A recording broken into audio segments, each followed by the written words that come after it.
नमस्कार दोस्तों, A to Z scaffolding solution में आप सभी लोगों का स्वागत है। दोस्तों आज का जो हमारा टॉपिक है ये बहुत ही इंपॉर्टेंट टॉपिक है स्कैफोल्डिंग में। उसका नाम है स्कैफोल्ड टाई। ये जो स्कैफोल्ड टाई जो टॉपिक है उसके अंदर में हम लोग क्या क्या पॉइंट कवर करेंगे टाई रिलेटेड वो देखते हैं। सबसे पहले ये हो गया हमारा टॉपिक स्कैफोल्ड टाई। उसमें सबसे पहले हम लोग एक पॉइंट देखेंगे, what is the scaffold tie, मतलब स्कैफोल्ड टाई किसको बोलेंगे हम लोग या स्कैफोल्ड टाई किसको बोलते हैं। सेकेंड है इसमें purpose of the scaffold tie, उसका क्या पर्पस है देने का। जो स्कैफोल्ड में जो हम लोग टाई लगाते हैं तो जो टाई देते हैं तो वो टाई देने का क्या पर्पस है, क्या कारण है वो देखेंगे। थर्ड पॉइंट है इसमें several method of the scaffolding ties, scaffold tie देने का जो मेथड है या कैसे देना है हम लोग को उसका हम लोग मेथड के बारे में ये टॉपिक में देखेंगे। नेक्स्ट पॉइंट है हमारा type of the scaffold ties and scaffold duty and capacity. कितने तरह का जो स्कैफोल्ड टाई जो हम लोग रेगुलर यूज करते हैं स्कैफोल्ड में, उसका जो कैपेसिटी है वो कितना रहता है और कौन सा टाइप का ड्यूटी का हमने टाई लगाया है वो देखेंगे। नेक्स्ट है पॉइंट हमारा scaffold tie distance, scaffold tie देने के टाइम में उसका जो डिस्टेंस है कितनी दूरी पे हम लोग को स्कैफोल्ड टाई वर्टिकल हॉरिजॉन्टल में देना है वो देखेंगे। और जो लास्ट पॉइंट है कि situation might you need to modify the scaffold tie, कोई भी जो स्कैफोल्ड टाई रहता है उसको अगर मॉडिफाई करना है या जो ऐसी सिचुएशन है उसमें हम लोग को क्या क्या देखना है। तो दोस्तों शुरू करते हैं हमारा जो टॉपिक है आज का स्कैफोल्ड टाई। तो दोस्तों शुरू करते हैं, what is the scaffold tie. Scaffold tie क्या है या स्कैफोल्ड टाई हम लोग किसको बोलते हैं। Component used to connect this scaffold structure with building via an anchor और स्कैफोल्ड ट्यूब, मतलब ऐसा जो कंपोनेंट है उसको हम लोग कनेक्ट करने के लिए यूज करते हैं। वो कनेक्ट किसको करेंगे हम लोग, स्कैफोल्ड का जो स्ट्रक्चर है उससे लेके बिल्डिंग का स्ट्रक्चर है या कोई भी जो परमानेंट जो सपोर्ट है उसके साथ हम लोग जो कनेक्ट करते हैं वो किसके साथ कनेक्ट करेंगे, एक एंकर और स्कैफोल्ड ट्यूब। तो दोस्तों ये है डेफिनेशन स्कैफोल्ड टाई का। नेक्स्ट जो हमारा पॉइंट है वो है purpose of the scaffold tie. सबसे पहले ये जो इसका पर्पस है, ये जो देने का, जैसे कि हमने टाई क्यों देना है हमें, इसका क्या पर्पस है वो देखेंगे। तो उस पर्पस में जो सबसे पहला पॉइंट है स्टेबिलिटी। तो दोस्तों स्टेबिलिटी में क्या आएगा, जैसे कि हमारा कोई भी स्कैफोल्ड टाई है वो क्या करता है, प्रिवेंट टू स्कैफोल्ड स्वेइंग और कोलैप्सिंग। मतलब जो स्कैफोल्ड में अगर स्कैफोल्ड टाई लगाते हैं तो उसका स्टेबल हो जाता है। इससे क्या है, स्कैफोल्ड इधर उधर ऐसा हिलता नहीं है। और दूसरा है कि कोलैप्स होने का, मतलब जो पलटी होने का जो चांस है, क्योंकि स्टेबिलिटी अगर मजबूत रहेगा स्कैफोल्ड का तो पलटी होने का चांस ऑटोमेटिकली रिड्यूस हो जाता है, रिस्क कम हो जाता है। तो एक फर्स्ट हमारा क्या हुआ, स्टेबिलिटी। सेकेंड पर्पज है इसका लोड डिस्ट्रीब्यूशन। लोड डिस्ट्रीब्यूशन में क्या है, ये जो हमारा स्कैफोल्ड है उसको हमने अगर जगह जगह पे अगर टाई लगाते हैं तो उससे क्या है, ओवरलोड जो आने वाला है जो स्पेसिफिक कंपोनेंट के ऊपर वो डिस्ट्रीब्यूट हो जाता है। और इसमें जो स्पेसिफिक जो पॉइंट है हमारा जहां पे लोड आने वाला है, ओवरलोड होने वाला है, तो वहां पे वो ओवरलोड नहीं आने देता है। इससे क्या है, हमारा जो स्कैफोल्ड है उसमें टाई बहुत ही जरूरी है। एक सेकेंड पर्पज है इसका। थर्ड है इसका पर्पज है कंप्लायंस। कंप्लायंस में क्या आता है, जैसे कि हमारा जो स्कैफोल्डिंग रिलेटेड जो रूल्स और जो रेगुलेशंस है या जो स्टैंडर्ड है उसको हम लोग को उसी हिसाब से हम लोग को स्कैफोल्ड को बनाना पड़ता है। तो ये जो टाई इसके लिए भी देना है कि हम लोग को वो रूल्स में लिखा हुआ है कि आपको ये स्कैफोल्ड को टाई देना ही है। इससे क्या हो जाएगा, जो हमारा जो वर्क इन्वायरमेंट है वो सही रहेगा। नहीं तो क्या हो जाएगा, कोई लगाया टाई कहीं नहीं लगाया, कहीं कुछ है, कैसे भी बना रहे स्कैफोल्ड, ऐसा नहीं होना चाहिए। इसके लिए कंप्लायंस मतलब स्टैंडर्ड के हिसाब से बोला गया है, इसके लिए हमें लगाना ही है। फोर्थ है इसमें विंड रेजिस्टेंस। ये जो विंड रेजिस्टेंस है इसमें जो ये जो स्कैफोल्ड का जो टाई है ये बहुत बड़ा रोल प्ले करता है इसके अंदर में। इसका जो मेन रोल यही रहता है कि ये जो अगेंस्ट विंड फोर्स है, मतलब जो हवा का जो झोंका है या हवा का जो स्पीड है या फोर्स है उसके अगेंस्ट में ये काम करता है। इसके लिए एक बहुत इंपॉर्टेंट पर्पज है कि हमें स्कैफोल्ड टाई लगाना है। उसके बाद है स्ट्रक्चरल इंटीग्रिटी, मतलब कोई भी जो स्ट्रक्चर है उसकी अखंडता। स्ट्रक्चर इंटीग्रिटी में जो ओवरऑल हमारा स्ट्रक्चर जो बनाया हुआ है हमारा स्कैफोल्डिंग का, उसको जो है सिक्योर करने के लिए ये बहुत बड़ा रोल प्ले करता है स्कैफोल्ड टाइज। एक पर्पज है। लास्ट है रिस्क रिडक्शन। तो दोस्तों स्कैफोल्ड में अगर हमने टाई लगाया, इसके कारण स्कैफोल्ड एक तो कोलैप्स नहीं होगा।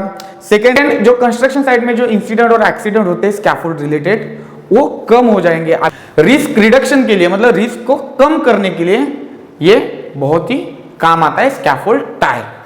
तो दोस्तों ये था हमारा purpose of the scaffold tie.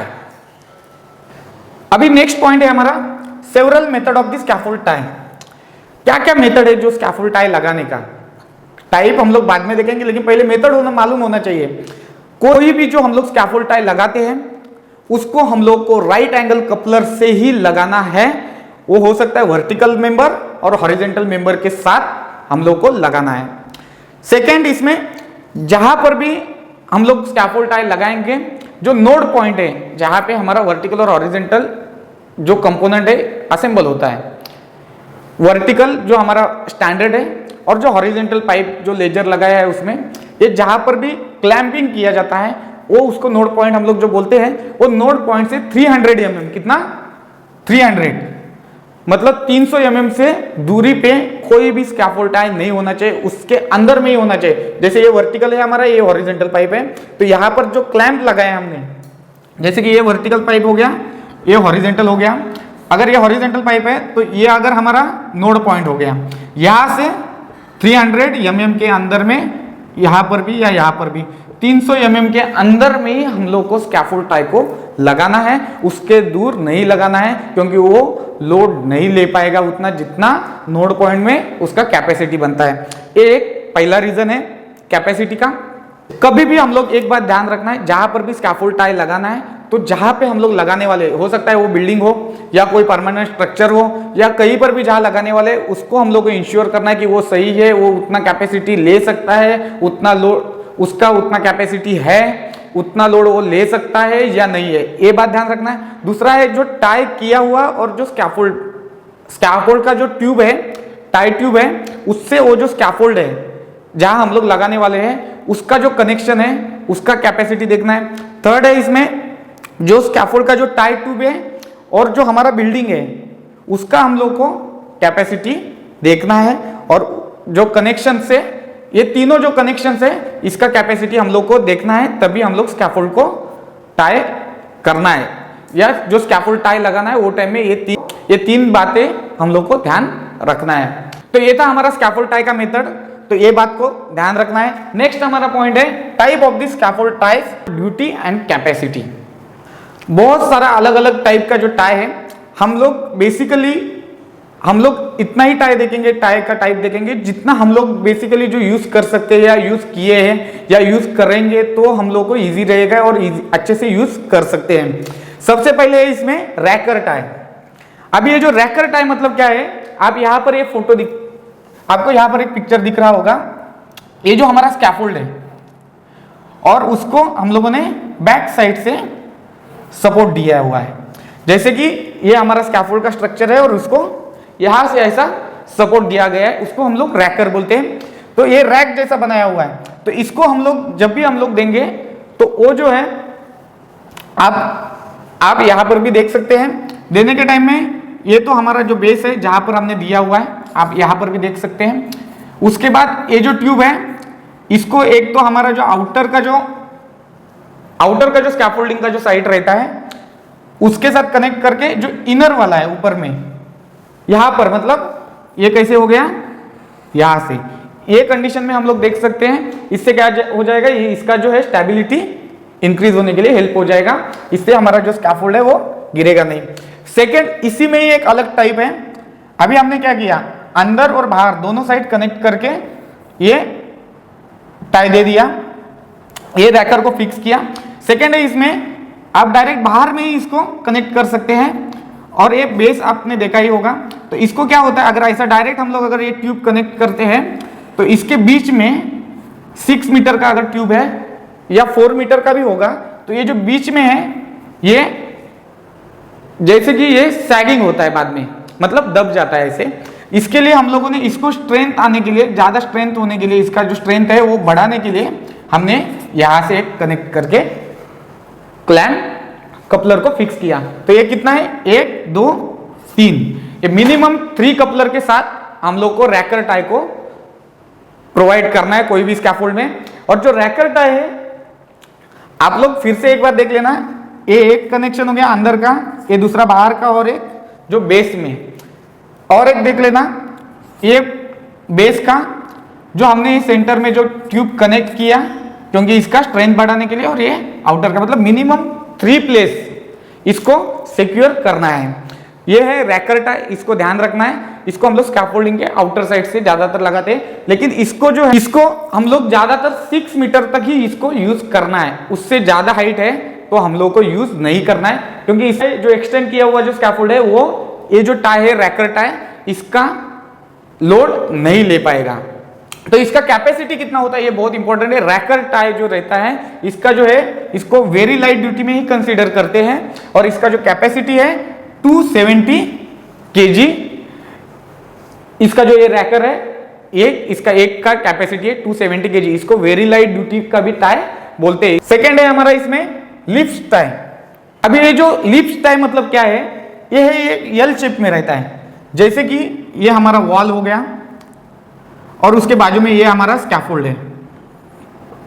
तो ये जो स्कैफोल्ड है, इसको हमको अगर वॉल के साथ कनेक्ट करना है, तो हमने ये जो हमारा स्टैंडर्ड है, जहां जहां आ रहा है उससे हमने नोड पॉइंट पे ले लिया, और इसके जो वॉल है उसके अंदर से एक पाइप दे दिया या लगाया, फिक्स किया। तो ये क्या है, ये है लिप्स टाई, मतलब ऐसे आगे गया और इसको हम लोगों ने आगे से सपोर्ट दिया। तो आप यहां पर भी देख सकते हैं, ये हमारा आउटर है स्कैफोल्डिंग का, ये इनर है, और ये है ये वॉल है। आप देख रहे हैं ना, ये है वॉल, और इसके अंदर में यहां पर क्लैंप से वर्टिकल जो पाइप है वो दिया गया बिल्डिंग के अंदर से। तो ये है लिप टाई। एक सिंगल ही पाइप दिया जाता है अंदर में, कोई भी कपलर से, अंदर में हो सकता है फिक्स कपलर से या राइट एंगल जो कपलर है उससे लॉक किया जाता है, और बाहर में भी उसको लॉक किया जाता है। ये बात को ध्यान रखने का है। ये था हमारा लिप टाई। इसका कैपेसिटी कितना होता है, तो इसका जो कैपेसिटी है कितना होता है ये हम लोग देखते हैं। तो ये जो है लाइट ड्यूटी टाई है, कौन सा है, लाइट ड्यूटी टाई, और इसका जो कैपेसिटी है 350 kg। मतलब जो हमारा एक वर्टिकल पाइप ट्यूब है उससे एक अंदर में सपोर्ट दे दिया और अंदर में उसको लॉक किया, तो ये है 350 kg का ही ये एक जो सपोर्ट है वो लोड ले सकता है, क्योंकि एक ही सिंगल ट्यूब है, इधर कपलर लगाया, अंदर में कपलर लगाया, तो वो उससे क्या है, लाइट ड्यूटी में ही इसके लिए इसको कंसिडर किया जाता है। थर्ड है इसमें थ्रू टाई। अब ये जो थ्रू टाई है, आप देखेंगे हमारा जो थ्रू टाई है, इसमें अंदर से भी सपोर्ट आया है और वॉल के बाहर से भी आया है, जिससे हमारा जो स्कैफोल्ड है उसको सपोर्ट मिल जाएगा बहुत अच्छी तरह से। इसके लिए इसको थ्रू टाई बोलते हैं। इसको क्या किया जाता है, ऐसा जो प्लेटफॉर्म है इससे डायरेक्ट कनेक्ट किया जाता है। अभी ये जो थ्रू टाई है, इसमें आप देखेंगे एक कनेक्शन, 2, मतलब जो वॉल है उसके साथ, और ये जो हमारा जो प्लेटफॉर्म है उसके साथ, मतलब मिनिमम 4 कपलर, जहां पर भी हम लोगों को थ्रू टाई लगाना है वहां पे मिनिमम 4 कपलर लगाना ही होगा। तो ये है हमारा थ्रू टाई। इसका जो कैपेसिटी है, ये जो टाई आता है, जो थ्रू टाई है, ये जनरल ड्यूटी में आता है। इसका जो कैपेसिटी है 610 kg एक टाई का है। लिप टाई का कितना था हमारा, 350 kg, क्योंकि एक हॉरिजॉन्टल ट्यूब है जिसको अंदर से ही खाली लॉक किया जाता है, लेकिन इसको अंदर और बाहर दोनों साइड से लॉक किया जाता है। इसके लिए ये जनरल ड्यूटी में आता है, और इसका जो कैपेसिटी है 610 kg है थ्रू टाई का। उसके बाद है जो हमारा बॉक्स टाई। अभी दोस्तों एक बात ध्यान रखना है, बॉक्स टाई बहुत सारा जगह पे यूज किया जाता है। जैसे कि ये हमारा प्लेटफॉर्म है, आप लोग देख सकते हैं यहाँ पे, इससे कोई भी ऐसा मतलब कॉलम हो सकता है, कोई भी जो कॉलम है या जो स्ट्रेट जो सपोर्ट मिलता है या वर्टिकल में, उसके साथ हम लोग को दोनों साइड से, ये देखो, ये एक ट्यूब यहां से ये स्कैफोल्ड में आया, ये एक ट्यूब यहां से आया, उसके बाद जो कॉलम है, ये जो कॉलम है उसके बाजू से एकदम टच करके पूरा चारों बाजू से उसको लॉक किया जाता है। इसका जो है, इसको बोलते हैं हम लोग बॉक्स टाई। ये जो कॉलम है उसके चारों बाजू से जो है कपलर के साथ उसको फुल्ली टाइट किया जाता है या लॉक किया जाता है। ऐसा जो टाई है इसको हम लोग बॉक्स टाई बोलते हैं। ये ज्यादातर वर्टिकल जो कॉलम रहते हैं या जो हमारा जो टावर स्कैफोल्ड जाता है, किसी भी पाइप के साथ हो सकता है या कहीं पर भी, तो या पाइप के साथ जो जाता है हमारा जो टावर स्कैफोल्ड, एकदम स्ट्रेट ऐसा टावर जाता है और बीच में कोई बड़ा डाया का पाइप हो, या ऐसी जगह पे इसको ज्यादातर यूज किया जाता है। नहीं तो कोई अगर बिल्डिंग का अगर कोई कॉलम है उसके साथ में इसको लगाया जाता है, लॉक किया जाता है। तो ये है हमारा बॉक्स टाई। तो ये जो बॉक्स टाई है इसका जो कैपेसिटी है 1210 केजी होता है। कितना? 1210 केजी। मतलब इतना बॉक्स टाई जो अगर हम कहीं पर भी करते हैं तो उतना वो लोड ले लेगा। ये बात ध्यान रखना है, एक बॉक्स टाई। उसके बाद है हमारा रिवल टाई। रिवल टाई मतलब क्या है? अगर ये समझो फॉर एग्जांपल ये वॉल है, इसमें दोनों साइड से हम लोग जैक लगाएंगे। अभी ये समझो वॉल का एक होल है,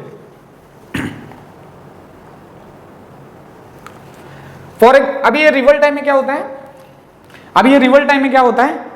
अभी ये वॉल है, फॉर एग्जांपल आपके लिए मैं बता रहा हूं, ये वॉल है, उसका ये ओपनिंग है। ऐसे जगह जगह पे अगर बिल्डिंग प्रोजेक्ट है तो बहुत जगह जगह पे आपको मिलता है। और बहुत आपको एक बात मैं क्लियर बताता हूं कि जो रिवल टाई है ज्यादातर बिल्डिंग में ही, बिल्डिंग का जो रिलेटेड, जो सिविल रिलेटेड प्रोजेक्ट है उसी में ही ज्यादा यूज होता है। बाकी जो स्कैफोल्डिंग मैकेनिकल फील्ड में यूज करते हैं उसमें बहुत कम बार यूज किया जाता है, क्योंकि वैसा स्पेस या वैसा कंडीशन वहां पे नहीं होता है मैकेनिकल में। तो हम लोग देखते हैं तो अब हम लोग देखते हैं फॉर एग्जांपल अगर ये सिविल का एक बड़ा बिल्डिंग है, तो ये फॉर एग्जांपल के लिए मैं आपको बता रहा हूं, एक बड़ा बिल्डिंग है, इसमें जो सेंटर में है ओपनिंग है। तो ये जो ओपनिंग है इसमें दोनों ये जो कॉर्नर है इसमें स्क्रू जैक लगाया जाता है और उसके अंदर में ट्यूब लगाया जाता है। जैसे कि ये वॉल का ओपनिंग है तो इसमें यहां पर ये स्क्रू जैक लगाया गया है, यहां पर एक और यहां पर एक स्क्रू जैक।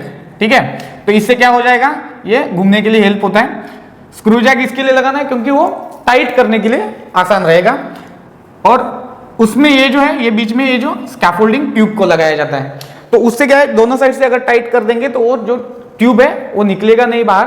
तो इसको हम लोग रिवल टाई बोलते हैं। रिवल टाई को बेसिकली जो हमारा वेरी लाइट ड्यूटी का जो टाई है इसी में हम लोग को कंसीडर करना है, क्योंकि वो ज्यादा लोड नहीं ले पाएगा। बाय मिस्टेक अगर ज्यादा लोड आ जाता है तो जो टाइट किया हुआ जो जैक है वो स्लिप कर देगा, स्लिप हो जाएगा। इसके लिए इसको वेरी लाइट ड्यूटी में कंसीडर करते हैं। जो नेक्स्ट है हमारा जो टाइप ऑफ टाई में एंकर टाई।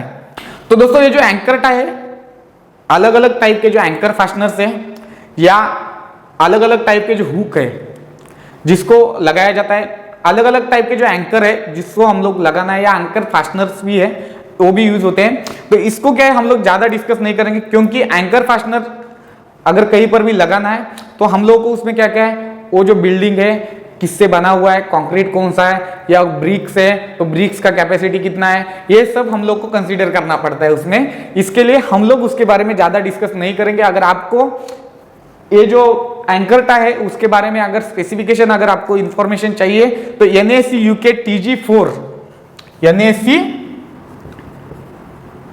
UK TG मतलब टेक्निकल गाइडलाइन 4 के अंदर में स्पेशली जो एंकर के लिए दिया गया है, कौन सा टाइप का एंकर हम लोग को यूज करना है, कैसे करेंगे, कौन सा टाइप का जो मटेरियल है उसमें हम लोग को कितना एंकर लगाना है, कितना उसमें होल होना चाहिए, कितना कैसे लगाना है उसको, ये सब डिटेल आपको मिल जाएगा। इसके लिए एंकर टाई के बारे में डिस्कस नहीं करेंगे, क्योंकि एंकर टाई के लिए बहुत इंपॉर्टेंट है कि डिजाइन होना जरूरी है, क्योंकि एंकर हम लोग अपने मर्जी से नहीं लगा पाएंगे। क्योंकि अगर सुपरवाइजर या मैं अगर स्कैफोल्डिंग का काम कर रहा हूं तो मुझे ये नहीं मालूम है कि जब वहां पे जो कंक्रीट यूज किया है या ब्रिक्स है, ब्रिक्स का कैपेसिटी कितना है, कंक्रीट का जो कैपेसिटी कितना है, या वो कितना लोड ले पाएगा, या कितना एंकर उसके अंदर में जाना है, तो उसके लिए आपको डिजाइन का ही हेल्प लेना पड़ेगा।